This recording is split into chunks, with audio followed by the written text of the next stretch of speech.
thought I would talk about another thing that is always on my mind. About how do we actually really, truly, truly help each other? Because this is something that I always observe that people don't know how to do correctly. And the reason that I notice that is because, as I keep saying in many videos, let's see which channel I post this video on. I have another channel that I have had since probably 2007 or so, and that's more like a private channel. And so I noticed that I had to watch my own video the other day, last night actually, and I saw that I said some things, that I was talking about in the previous videos, I say in the video.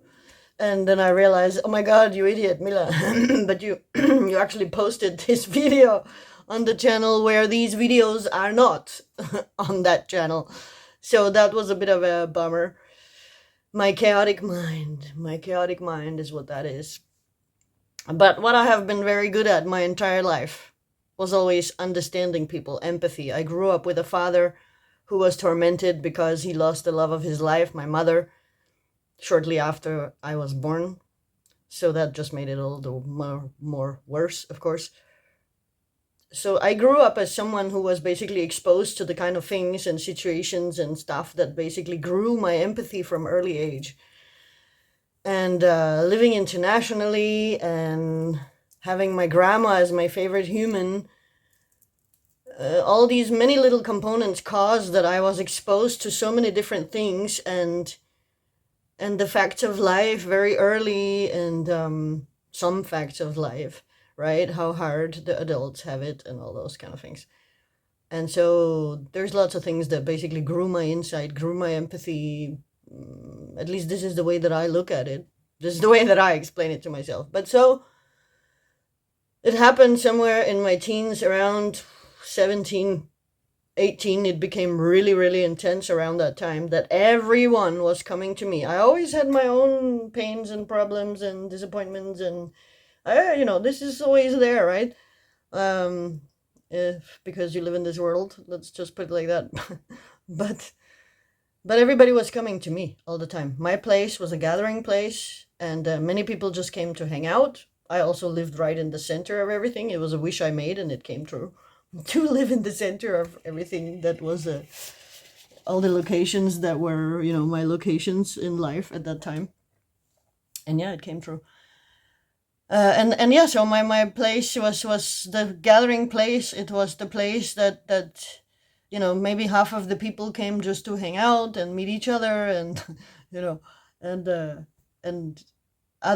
the other half of the people, they always would come with their challenges and problems and their big questions in life, and their sufferings and pains and things, and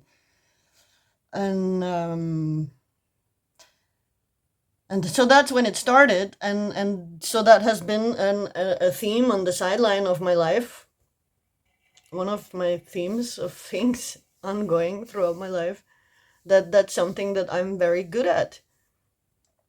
And so the few times that I got a bit of insight throughout the times here and there to therapists and coaches, and I don't have the exact words. I say that so often lately. It must be because I'm stressed out of my mind myself, I guess. I know I also, yeah, never mind. Okay, let's be real here. That's what it's all about, raw and authentic. If you can't handle it, go get yourself a ChatGPT or a robot, to hollow you out. But let's be real, and let's keep it real. And I'm also just a human, and I also have my pains and sadness and problems and whatever, but I'm used to being alone with it. It's so rare that I meet someone who has that refinement in their being, that capacity, that wisdom, that I also realize with the years that fearlessness, that most people, the reason why most people will avoid you when you're in problems is because they're scared. There's an underlying fear, right? That's also why you can so often in life feel like you're explaining and sharing, and that's part of processing, right? That's part of how we deal with it in a normal, natural, useful human manner. And so many times you can even experience that you're explaining something, and for example, if something is very severe or devastating or whatever, it's very typical that people will behave as if they didn't hear you, as if you haven't conveyed the severity, or right, whatever. Because normally what strong human beings will do, brave, courageous, wise human beings will do, refined human beings will do, is that they will express in some ways things that will allow you to hear, see, and feel that they really understand you, that they really feel with you, that they really heard you. That they can relate, obviously, simply.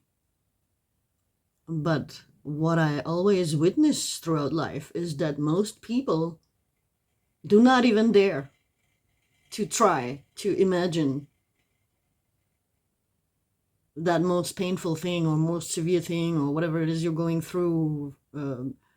What is the most painful and most severe is also very different from person to person, from life to life,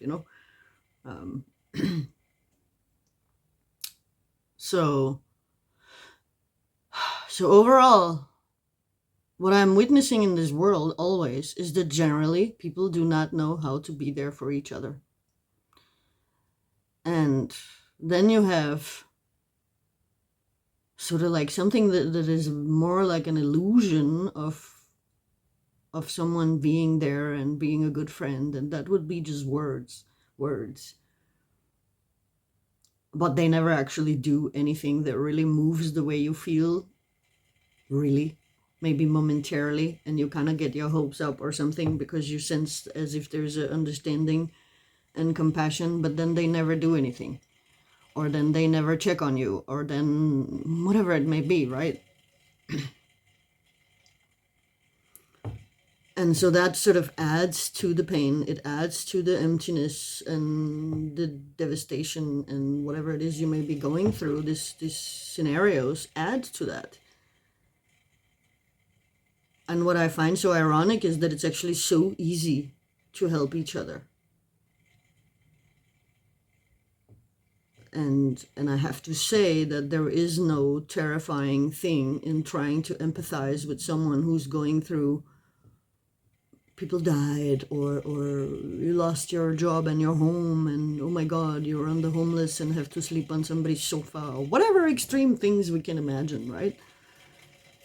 It's really, really not as scary as people tend to just assume and then sort of distance themselves, even if it's only with their attention or their mind or their thoughts or their, right? And of course those things, thoughts and all of that, lead to how you're going to respond, how you're going to express the connection with this person who needs you, right? And that's what they need. That's what makes the humans feel connected, and that is a part of feeling secure and grounded in life. Feeling safe, understanding is a mega part of that. Empathy is a huge part of feeling safe in this world.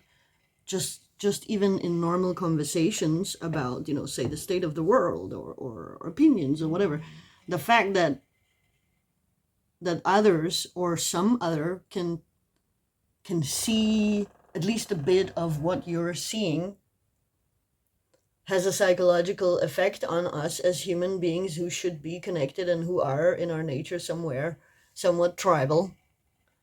And so those are the things that make us feel safe, that we are on the same pages or about some things. It has a psychological effect like that. And so this, what people find to be so scary, to allow, to empathize, and when you do that, then basically what you're really doing internally is that you're actually imagining what they're telling, you're feeling with it, and you're kind of going through the story in some sense, to some extent, as if you were the one, right? That's part of how we empathize. A lot of the empathizing works like that.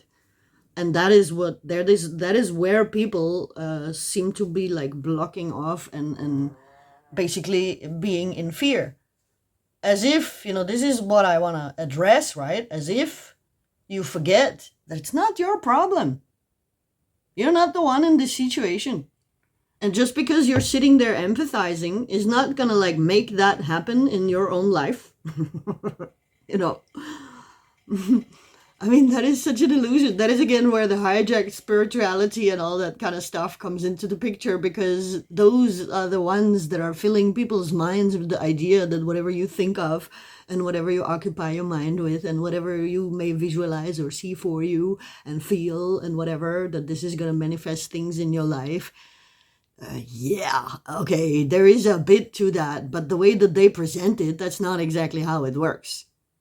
It's all about how you feel regulates your effectiveness. It regulates your perception, which thereby also regulates the way that you're going to react and respond and handle things, what ideas you're going to come up with, how you're going to maneuver.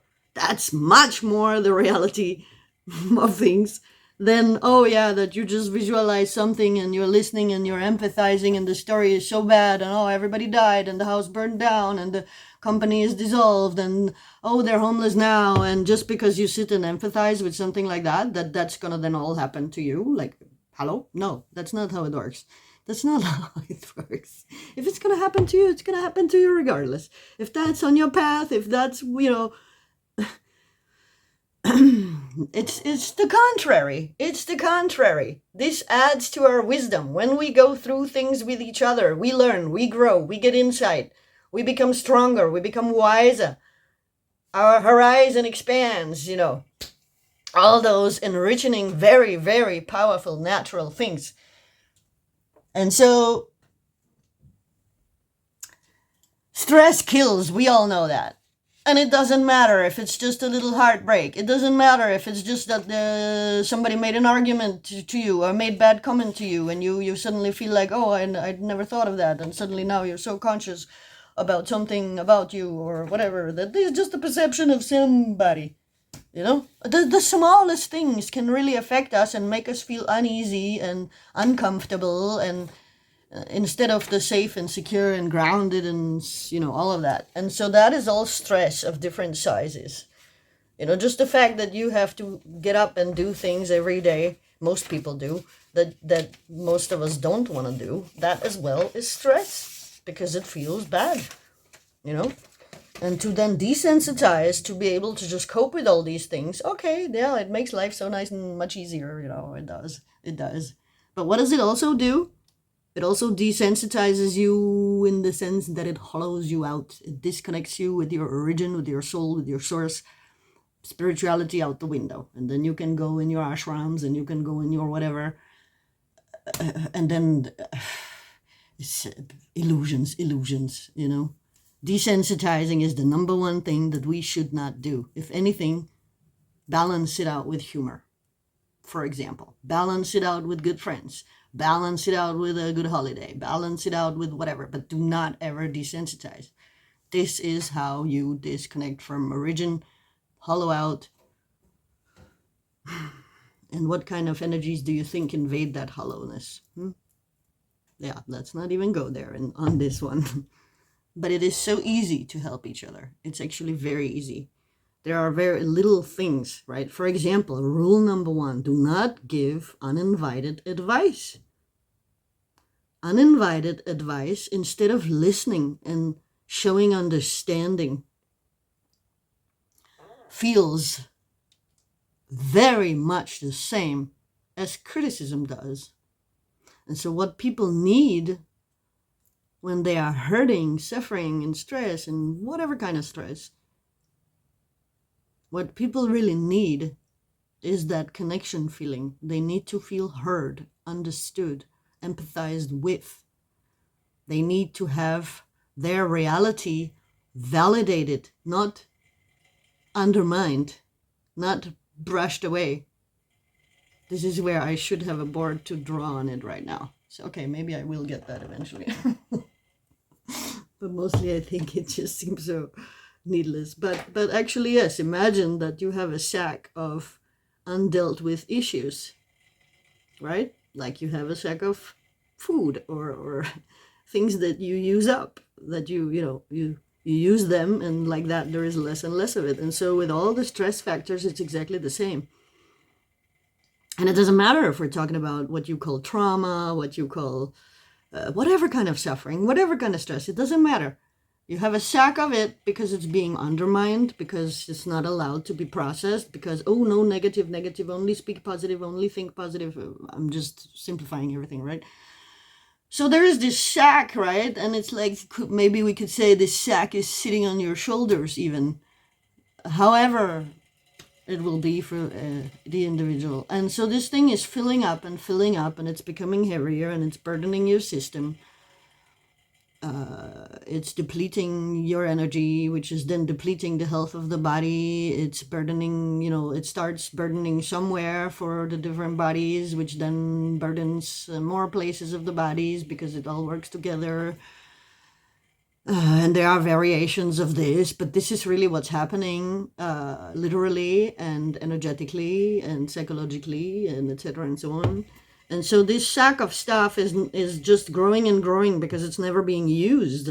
But in this case with stress, it's never being processed. Occasionally you might get to process some, but then there is avalanches of stress in this world, so it just keeps filling up no matter what. It's like, the cup overflows, then there's a pause for a while, then it overflows again because stress keeps dripping on in. And so do not give advice unless people ask for advice. And then if you give advice, don't give cliche advice. Really try to remember that it's not you who is in the problem. Therefore, you are the one with the better, bigger objective. The more you are able to listen to someone and just be there with them in it, through it, right? The more insight you have, the more your objective of the situation grows. One thing that I always say is that the one with the problem is the one down in the valley who can't see the hole. But you, as the friend, as the helper, as the supporter, as the empathizer, you're the one standing sort of above on the mountains, overlooking the entire valley, and you can see all the details and component and options and better than they can, because they're the one down in the valley. I've been saying that since my teens, decades later, it's still the perfect description for that, And so that's what it is. And so then also when you then start suggesting things, once you have been asked for advice, until you're asked, there's always an exception to the rule. And you might be able to feel that or identify it, or it just comes naturally out of you or whatever. But generally, much more of the time, almost always, do not start advising until you have been asked. And then when you do say some things, then do not say you. Say we. This is so powerful. But of course, don't say it if you're not going to be there tomorrow. That's also devastating. But when you say we about everything where you can, like you would if it was your closest person or something, and when you're going with someone, when you're really by somebody's side through something, and you say we, it has such an effect on the psyche. Because what does it say? It says, it's not you alone with this. I am with you.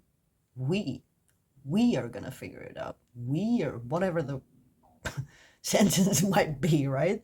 But when you always say we, it really takes something off. It really starts to build some kind of bit of a solid ground, bit of a grounding. And this is calming. And all the different calming factors, one here, one there, a little bit here, a little bit there, this is what helps the person. The more calming they can get, the better they will be able to function. The better they will be able to deal with it. The better they will be able to not give in, to not break, to not